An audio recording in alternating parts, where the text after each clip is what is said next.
महाराज जी, क्या हम अशुद्धि अवस्था में राधा कृपा कटाक्ष स्तोत्र का फोटोकॉपी करवा के पढ़ सकते हैं या नहीं?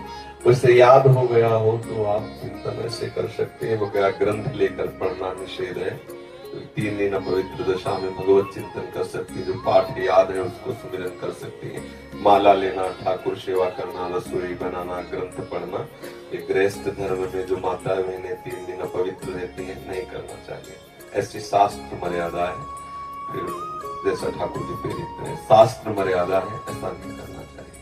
महाराज जी, जब हम अशुद्ध हैं और भगवान इतने शुद्ध हैं, उनको कोई चीज अशुद्ध नहीं कर सकती, तो फिर हमारी आप अपने आपे को भूल जाओगे कैसे? खास, हाँ बस यही तो बात, इसीलिए तो कह रहे हैं नियम से चलोगी तो भूल जाओगी। नियम से चलोगी, बनाई हुई मर्यादा से चलोगी तो शरीर भान भूल जाओगी।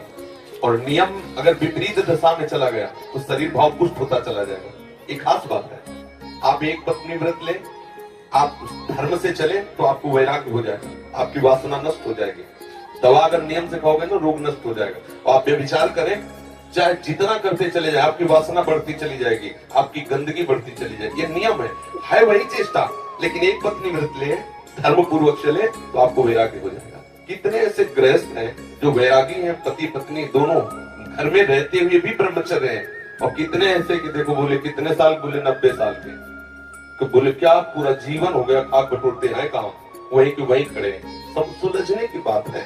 तो इसलिए हम पहले शास्त्र आज्ञा पालन करें, तो परम पवित्र प्रभु हैं और हम उनके परम पवित्र अंश हैं, ये बात समझ में आ जाएगी। और जो शरीर अपवित्र है उससे हमारा राग खत्म हो जाएगा। अभी शरीर अपवित्र है, शरीर अपवित्र है तो हमारा भाव भी अपवित्र है, क्योंकि हम शरीर से युक्त हैं।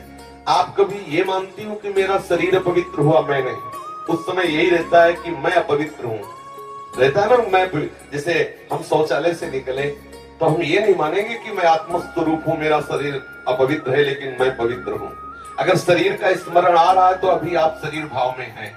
और जिन महापुरुषों को छूट गए पड़े रहते हैं अवधूत स्थिति में, भगवान उनके साथ खेलते रहते हैं। उस स्थिति तक पहुंचने के लिए हमें तर्क छोड़कर शास्त्र आज्ञा पालन करना पड़ेगा। शास्त्र की कृपा से, गुरु आज्ञा की कृपा से वो स्थिति आ जाती है।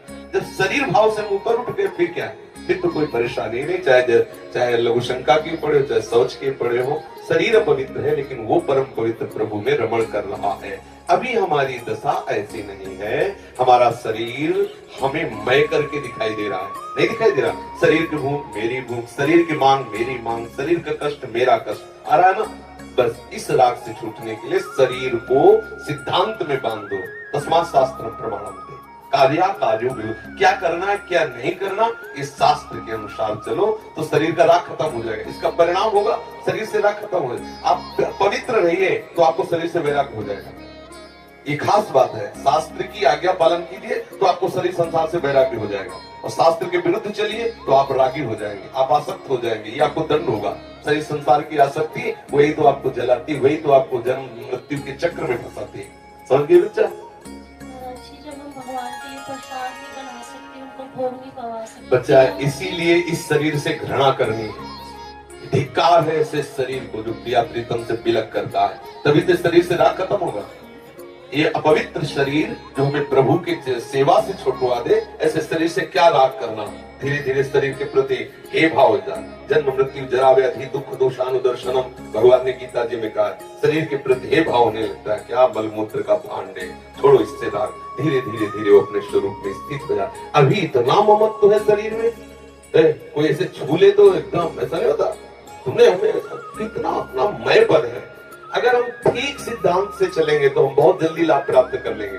जहां हमारी स्थिति है हम बात उसी स्थिति की करें तो हम बहुत जल्दी आगे बढ़ जाए। होता क्या, हम लोग बात करते हैं छत की, अभी बिल्कुल 100 हाथ गड्ढे में खड़े हैं। बात ये है, शरीर से हमारा संबंध बहुत घनिष्ठ हो चुका है। इतना हो चुका है कि शरीर से हम संबंध किए, ये शब्द भी गलत है।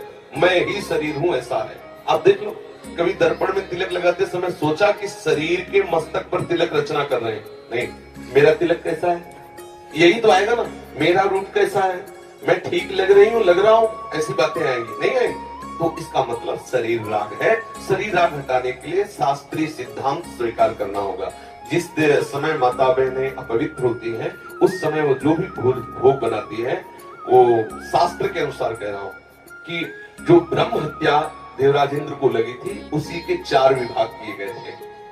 पहला विभाग स्त्री को दिया गया था और उसके साथ वरदान भी दिया गया था कि उसी अवस्था के अंतर्गत वो जब सृजन क्रिया में जाएगी तो संतानोत्पत्ति की सामर्थ्य उसको प्राप्त हो जाएगी। पृथ्वी ऊषर भूमि, जो ऊषर भूमि है, ये वो ब्रह्म हत्या का एक भाग, उसको वरदान दिया गया था, चाहे जितना गड्ढा खोद दिया जाए अपने आप भर जाएगा समय पे। वृक्ष की गोंद जो निकलती वो ब्रह्म हत्या, और उसको वरदान दिया काटने पर भी पुनः आप हरे भरे हो जाओगे, मतलब समय आने पर आप वृक्ष रूप धारण करो। और जल में फेन बुदबुदा काई, ये ब्रह्म हत्या के 4 भाग के। और जल को आशीर्वाद दिया गया कि कभी भी कहीं भी पवित्रता होगी तो आप उसमें सम्मिलित होंगे, जल छिड़को, आचमन करो, जल के द्वारा पवित्रता। ऐसा 4 वरदान भी उनको अलग अलग दिए गए और उनके लिए विधान भी किया गया है। देवराज इंद्र को जब ब्रह्म हत्या लगी थी तो शास्त्र में मर्यादा चली आ रही है, अगर इसका हम पालन करेंगे तो शरीर से वैराग्य हो जाए।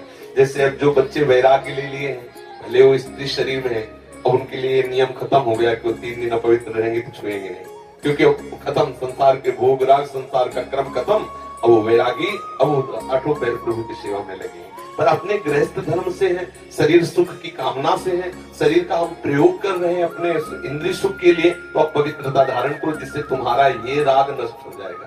समझ रहे हैं ना?